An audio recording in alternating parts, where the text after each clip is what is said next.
Hey everyone, it's Urzenix. Welcome back to the channel. Today, we've got some exciting updates. This Friday, we're diving into the Battlefield 6 Labs playtest, and I'll be sharing everything you need to know about it, including the recommended PC specs, MBT and LV upgrades, and so much more. If you're new here, welcome. If you're into all things Battlefield, you're in the right place. Be sure to hit that like button and subscribe to stay updated on the latest content. Now, let's dive into the upcoming playtest details. First up, the playtest for Battlefield 6 Labs is confirmed for this Friday, April 25th. It'll be running from 7 p.m. to 9 p.m. Central Standard Time for Europe, and from 4 p.m. to 6 p.m. Pacific Daylight Time for North America. It's going to be a 2-hour test, just like the previous ones, so mark your calendars. According to leaks from the Battlefield Reddit, this playtest is going to focus on some key aspects: combat pacing, time to kill, TTK, and time to death, TTD. These are crucial elements for any first-person shooter, so this could be one of the most important playtests we've seen so far. Personally, I'm not too concerned about the TTK and TTD just yet. We haven't seen a really skilled player take full advantage of these mechanics.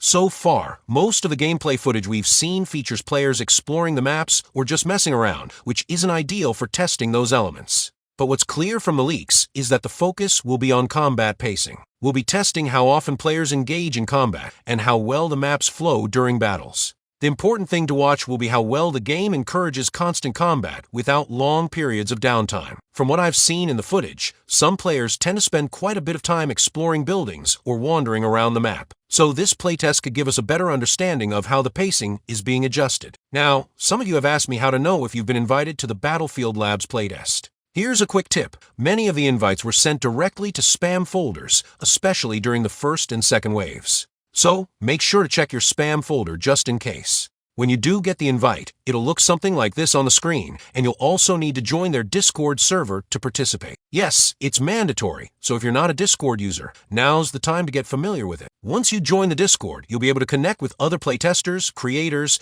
and even the devs themselves. It's a great chance to get involved with the community and be a part of the testing process.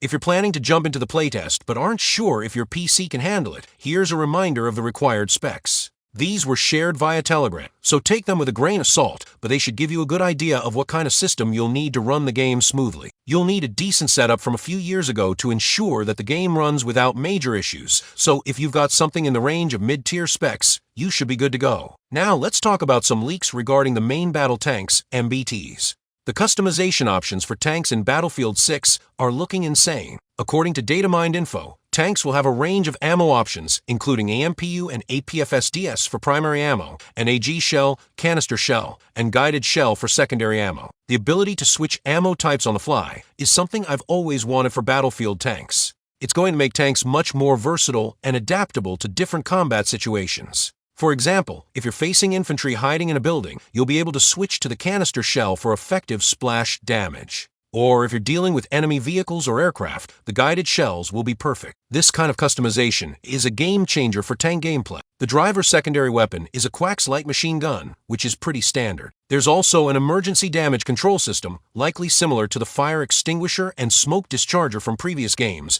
and the APS countermeasure system, which is making a return from Battlefield 4 and 2042. The tank also features some passive abilities like field maintenance, which improves passive health and ammo regeneration, and durability, which reduces max speed but increases resistance to all damage. These changes will certainly make tanks more impactful on the battlefield, though the passive abilities still seem a bit underwhelming to me. I'm really excited about the new tank customization options, though I hope they tweak the passive abilities a bit. The switch to option for ammo is definitely a highlight, and I'm sure many of you were hoping for this feature as well. That's all for today's video. I hope you're as excited for the playtest as I am. If you're new to the channel, don't forget to subscribe for more Battlefield 6 leaks, updates, and content. And if you're a regular, thanks for your ongoing support. Leave a like and a comment to help the channel grow. I'll see you in the next video. Have a great day, and enjoy the playtest this Friday.